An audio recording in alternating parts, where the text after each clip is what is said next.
Hello friends, आज हम जानेंगे भारतीय संविधान के भाग और अनुच्छेद के बारे में। भारतीय संविधान में 22 भाग और 395 अनुच्छेद हैं। तो आज हम इन्हें क्रम से पढ़ेंगे और जिससे हमें याद करने में आसानी हो। भारतीय संविधान में 22 भाग हैं। पहले भाग में भाग 1, जिसमें संघ और उनके राज्य क्षेत्र के बारे में वर्णन किया गया है।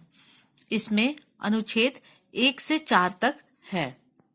भाग 2 में है नागरिकता, जिसमें 5 से 11 तक अनुच्छेद का वर्णन किया गया है।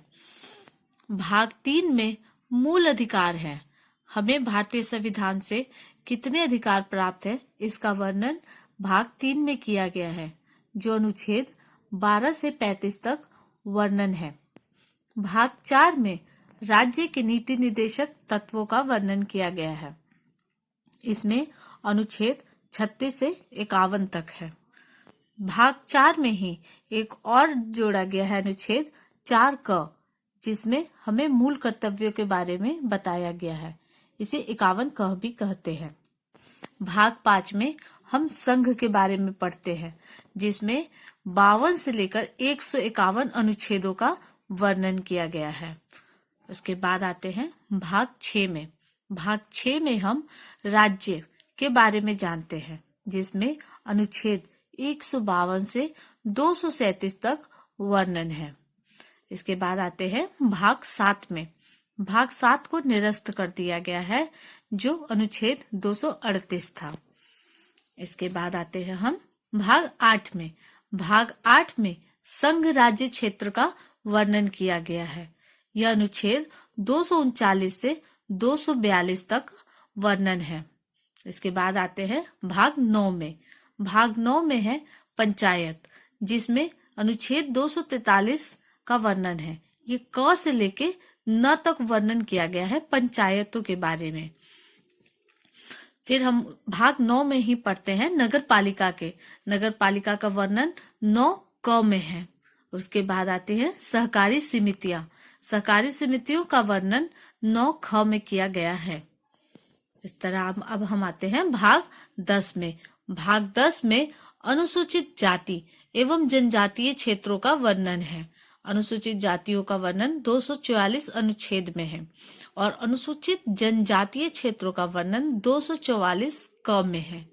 इसके बाद हम आते हैं भाग 11 में, जिसमें संघ और राज्यों के बीच क्या संबंध है, इसके बारे में वर्णन किया गया है। यह अनुच्छेद 245 से 263 तक है। इसके बाद आते हैं हम भाग 12 में। भाग 12 में हमें वित्त, संपत्ति और संविदाएं, इसका वर्णन किया गया है। यह अनुच्छेद 264 से 300 तक है। इसके बाद हम आते हैं भाग 13 में। भाग 13 में हम भारत के राज्य क्षेत्र के भीतर व्यापार, वाणिज्य और समागम, इसका वर्णन किया गया है। यह अनुच्छेद 301 से लेकर 307 तक हमें पढ़ना है।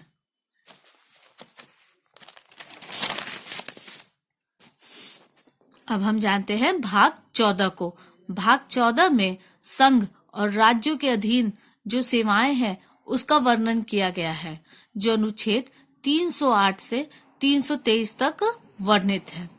14 में हम अधिकरण के बारे में पढ़ते हैं, जो 323 के क और ख में वर्णन है।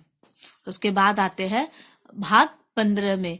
भाग 15 में हमें निर्वाचन संबंधी जानकारी प्राप्त होती है, जो अनुच्छेद 324 से 329 तक वर्णित है। उसके बाद हम आते हैं भाग 16 में। भाग 16 में कुछ वर्गों के संबंध में विशेष उपबंध है, जो अनुच्छेद 330 से 342 तक वर्णित है।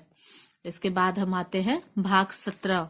भाग 17 में राज्य भाषाएं क्या होंगी, यह इसका वर्णन है, जो अनुच्छेद 343 से 351 तक है।